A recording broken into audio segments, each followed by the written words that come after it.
کامران زہری تفصیلات سے آگاہ کر رہے تھے، آپ کا شکریہ۔ کراچی میں ہلکی اور تیز بارش کا سلسلہ جاری ہے۔ کراچی کے نشیبی علاقوں میں بارش کا پانی گھروں میں داخل ہو گیا۔ بارش کے شروع ہوتے ہی کراچی کے مختلف علاقوں میں بجلی کی فراہمی بھی معطل ہو گئی۔ محکمہ موسمیات کے مطابق بارشوں کا سلسلہ 23 اگست تک جاری رہے گا۔ اس حوالے سے مزید تفصیلات جانیں گے کراچی سے اپنے نمائندے منظر رضوی سے۔ منظر رضوی بتائیے گا۔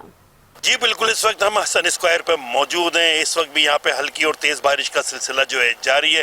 اب سے کچھ دیر پہلے کافی تیز بارش ہو رہی تھی، اس وقت بھی بوندا باندی ہو رہی ہے۔ پورے کراچی کی تقریباً یہی صورتحال ہے۔ 3 بجے جو ہے سرجانی سے کراچی میں بارش کا سلسلہ شروع ہوا تھا، جس کے بعد سرجانی میں بہت تیز ہواؤں کے ساتھ وہاں بارش شروع ہوئی تھی۔ اس کے بعد شہر کے مختلف علاقوں میں بارش کا سلسلہ شروع ہو گیا۔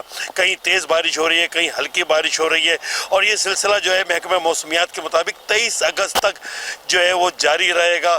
اس وقت جو ہے روڈوں کی وہی صورتحال ہے جو 2 دن کی پہلے کی بارش تھی، وہ پانی گیا نہیں تھا کہ کل بھی بارش ہو گئی، اور ابھی انتظامیہ اس پانی کو نکال رہی تھی کہ ابھی پھر بارش شروع ہو گئی ہے۔ سڑکیں کافی زیر آب آ گئی ہیں، مختلف مقامات پہ پانی کھڑا ہو گیا، لیکن کوئی بہت زیادہ پانی نہیں ہے کیونکہ کل اور آج جو بارش ہوئی ہے وہ مناسب ہوئی ہے، جبکہ پہلے دن بہت زیادہ تیز بارش ہوئی تھی، 200 ملی میٹر سے زیادہ بارش ہو گئی تھی۔